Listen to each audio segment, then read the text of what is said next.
ធ្លាប់ស្គាល់ទេថាសម្លៀកបំពាក់ចាស់ៗដែលគេបោះចោលគេយកទៅធ្វើអ្វីថ្ងៃនេះយើងមកមើលដំណើរការកែច្នៃសម្លៀកបំពាក់ចាស់ៗឲ្យคล้ายទៅជាអំបោះថ្មីវិញដំបូងឡើយកម្មករនឹងប្រមូលខោអាវចាស់ៗជាច្រើនមកដាក់ចូលទៅក្នុងម៉ាស៊ីនកិនដ៏ធំមួយ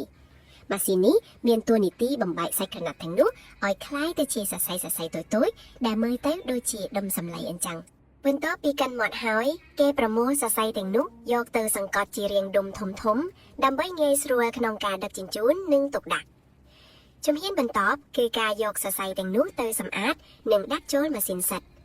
ម៉ាស៊ីននេះនឹងសិតសរសៃឲ្យត្រង់ស្អាតហើយរៀបចំវាជាបន្ទះស្តាងៗដើម្បីត្រៀមយកទៅផលិតជាអំបោះចុងក្រោយគេយកសរសៃដែលរៀបចំរួចនោះទៅដាក់ចូលក្នុងម៉ាស៊ីនរវាងអំបោះ